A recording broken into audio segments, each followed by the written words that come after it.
Chapter 3. As Jonathan was walking around the back of the school to catch the downtown bus, he noticed Big Tom come out one of the side doors, the two kids from J Street in tow. Big Tom had one of his own thugs yank the two out into the alley as they yelled and protested their innocence, their faces filled with terror. Big Tom noticed Jonathan and waved him over. Jonathan groaned, but walked over obediently. Big Tom grabbed one of the thugs and forcibly shoved him up against the side of the school, pressing his signature nickel-plated pistol into the kid's neck. The kid shut his eyes tightly and began half gibbering, half crying for Big Tom to stop. Jonathan halted, suddenly terrified.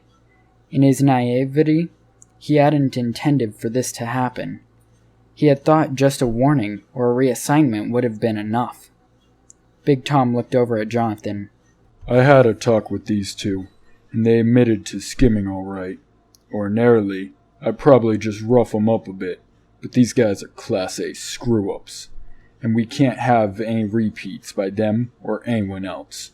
I just want to make sure, though, these are the right guys. His eyes bored into Jonathan's.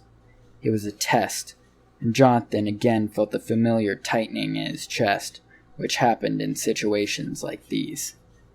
What could he do? If he said no, then Big Tom would know Jonathan was lying. He could always tell when someone was lying. If he told the truth, Jonathan didn't want to think about that. He didn't see what else he could do. "Those are the guys," Jonathan replied, with a horrible feeling brewing in his stomach. Big Tom nodded. "Good. See you in a week, then." He motioned for Jonathan to leave, and turned back to focus on his prisoner, pressing his gun into a thug's leg instead of his neck. Jonathan made his escape as quickly as he could without all-out running, but he still heard the gunshot and scream. Jonathan figured the first kid had been shot in the leg, and the other was probably about to receive the same treatment. He hadn't intended that. Not even if they had deserved it. The screams followed him all the way out to the street before the noise of traffic drowned them out. Jonathan tried to convince himself that he'd done the right thing. After all, look at what they had done to Mr. Graham. Still uncomfortable, he eagerly sought the solace of the library, as a way to silence his aching conscience. Once there, Jonathan engrossed himself in the hunt for something new to read among the science books, trying to forget the screams that still echoed in his ears. He stooped over to grab a book on the history of particle physics when he heard someone walking toward him. Always on the alert, Jonathan whirled around defensively. He stopped short when he saw a man come around the corner, wearing a neatly tailored suit that didn't quite fit, but was still expensive looking. His tie was pressed, and a shiny blue metallic color. The shoes were trendy looking, and polished to a high sheen. The man had penetrating, hazel eyes and long white hair, and he was obviously completely unembarrassed to be staring straight at Jonathan, as if he'd come specifically to find him. Whoever he was, he didn't belong here in the science section. The man continued to stare as if he was trying to get inside Jonathan's head by sight and willpower alone. It made him extremely uncomfortable.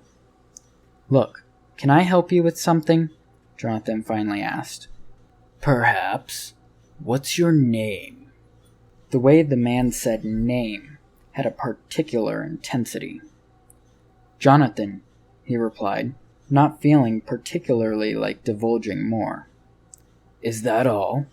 the man coaxed. "What is your true name?" "Smith, all right."